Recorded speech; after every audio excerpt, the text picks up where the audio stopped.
गांव के किनारे छोटा सा घर था। घर की छत टीन की थी, जिस पर धूप पड़ते ही ऐसा लगता जैसे आग बरस रही हो। घर में एक छोटा पंखा था, जो कभी चलता कभी रुक जाता। हाय राम, इतनी गर्मी में चूल्हे के सामने बैठना मतलब खुद को भून लेना है। रघुनाथ खाट पर बैठा हाथ से पंखा हिला रहा था। अरे भगवान, थोड़ा आराम भी कर लिया करो। आराम? घर में आराम गरीबों के नसीब में कहाँ होता है जी। तभी मोहन बोला, मम्मी, इतनी गर्मी में 3 टाइम खाना मत बनाया करो, 2 टाइम काफी है।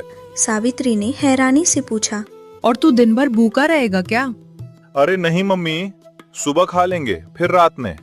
दोपहर में कौन इतना खाता है? ऊपर से काम पर भी गर्मी में हालत खराब हो जाती है। सही तो कह रहा है लड़का। सुबह जल्दी बना लिया करो, फिर रात को बना लेना, बीच में आराम कर लिया करो। सावित्री मुस्कुरा दी। चलो अच्छा है, मेरी भी जान बचेगी। उस दिन से घर में 2 वक्त ही खाना बनने लगा, सुबह और रात। दोपहर में सब पानी पीकर या बचा हुआ खाकर काम चला लेते। लेकिन सावित्री को एक आदत थी, काम खत्म होते ही रिश्तेदारों से फोन पर बातें करना। अरे लता दीदी, इतने दिनों बाद?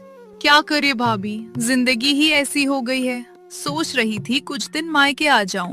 अरे दीदी, ये भी कोई पूछने की बात है? आपका ही घर है, जब मन करे आ जाओ। बस फिर कल सुबह पहुंच रही हूँ। फोन कटते ही सावित्री सोचने लगी, दीदी सालों बाद आ रही हैं, कुछ अच्छा बना दूंगी। गरीब है तो क्या हुआ, दिल छोटा थोड़ी है।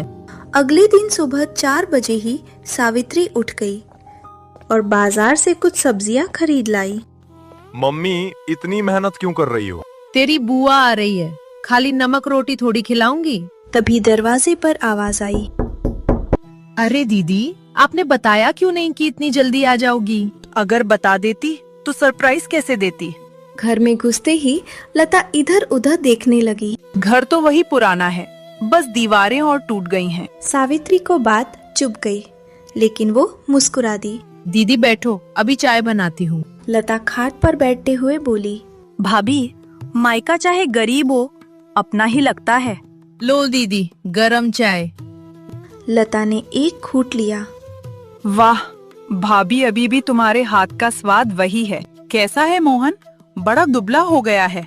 भाभी खाना नहीं खिलाती क्या? बुआ, गरीबी में पेट भर जाए वही बहुत है। थोड़ी देर बाद रघुनाथ भी आ गए। अरे लता दीदी। फिर सबने मिलकर गर्मा गर्म पूड़ी खाई। लता ने मन ही मन सोचा, भाभी, इतने दिनों बाद मजा आ गया। ससुराल में तो कोई पूछता ही नहीं। दीदी, यहाँ जितने दिन मन करे रहो। लता ने मन ही मन सोचा, हाँ, बस यही तो सुनना था। पहला दिन तो हंसी खुशी बीत गया, लेकिन दूसरे दिन से लता के रंग दिखने लगे। सुबह सुबह वो आवाज लगाने लगी, भाभी, चाय बनी कि नहीं? बस दीदी अभी लाई। और हाँ, चाय थोड़ी कड़क बनाना। कुछ देर बाद, भाभी, नाश्ते में क्या बना रही हो? सोचा था सूखी रोटी और आलू बना दूं। अरे नहीं, कुछ अच्छा बनाओ ना, इतने दिनों बाद आई हूँ। सावित्री ने फिर पकौड़े बना दिए। दोपहर में लता बोली, भाभी, दाल चावल खाने का मन है, और शाम खिचड़ी मत बनाना, कुछ मसालेदार बना दो। पूरा दिन सावित्री रसोई में लगी रहती और लता वो खाट पर बैठकर हाथ वाला पंखा झलती रहती। एक दिन मोहन ने धीरे से कहा, मम्मी, बुआ मदद क्यों नहीं करती? अरे मेहमान हैं। मुझे तो महारानी लगती हैं। धीरे बोल, सुन लेगी तो नया नाटक शुरू कर देगी। 1 हफ्ता बीत गया। लता जाने का नाम ही नहीं ले रही थी, ऊपर से रोज नई फरमाइश। भाभी, आज मीठा खाने का मन है। भाभी, आज करी बना दो। भाभी, आज गरम गरम पराठे खाने हैं। सावित्री की हालत खराब होने लगी। एक रात वो थक कर बैठ गई। हे भगवान, ये दीदी जाएंगी कब? मम्मी, अब आपकी अच्छाई का फायदा उठाया जा रहा है। मैं पहले ही समझा रहा था। ठीक है, अब मैं भी अपना तरीका अपनाऊंगी। उस रात सावित्री ने जानबूझकर ज्यादा सब्जी बना दी। सुबह उसने वही सब्जी और रात की रोटियां रख दी। लता खाने बैठी तो चौंक गई। भाभी, ये रोटियां ठंडी क्यों हैं? और सब्जी भी?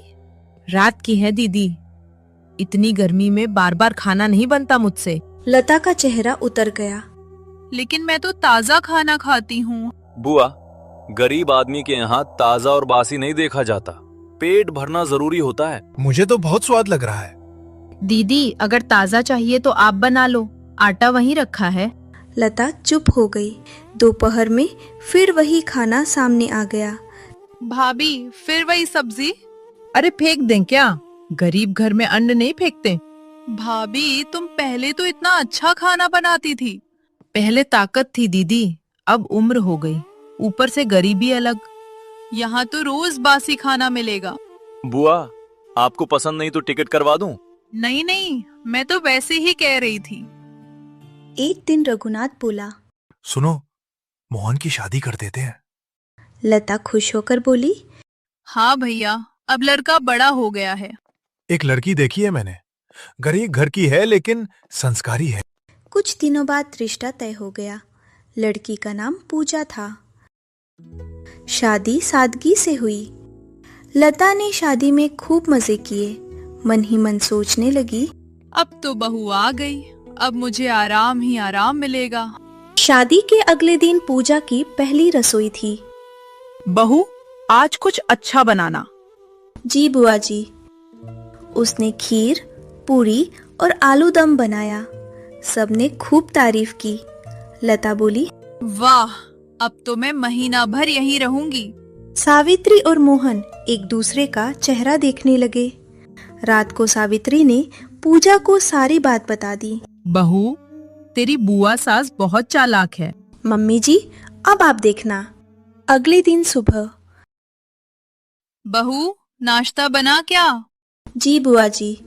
लता खाने बैठी और चौंक गई। ये क्या, ठंडी रोटियां और सब्जी भी रात की? जी बुआ जी, रात को बना ली थी। सुबह इतनी गर्मी में चूल्हा नहीं जलाया जाता। हमारे मायके में सब यही खाते हैं। मुझे तो आदत हो गई है बुआ। मैं तो सालों से यही खा रहा हूँ। गरीबी में यही सब चलता है दीदी। लता का चेहरा देखने लायक था। दोपहर में फिर वही खाना, शाम में फिर वही। 3 दिन बाद लता परेशान हो गई। भाभी, मैं सोच रही हूँ अब वापस चली जाऊँ। अरे इतनी जल्दी क्यों? बुआ, अभी तो आपने महीना भर रुकने की बात कही थी। अरे नहीं बेटा, फिर कभी आ जाऊंगी। बुआ जी, जाते जाते रात की सब्जी बांध दो क्या रास्ते के लिए? नहीं नहीं बहू, रहने दे। अगले दिन सुबह सुबह लता अपना बैग लेकर तैयार थी। ठीक है भाभी, अब चलती हूँ। हाँ, फिर आऊंगी। लता मुंह बनाकर चली गई। उसके जाते ही सावित्री और पूजा ने राहत की सांस ली। बहू, तू तो मुझसे भी तेज निकली। मम्मी जी, रिश्तेदारों को भगाने का सबसे सस्ता तरीका है बासी खाने की कटोरी। सही कहा बहू, गरीब आदमी के घर में यही सबसे बड़ा हथियार है। सभी हंसने लगे और छोटे से गरीब घर में लंबे समय बाद सुकून लौट आया।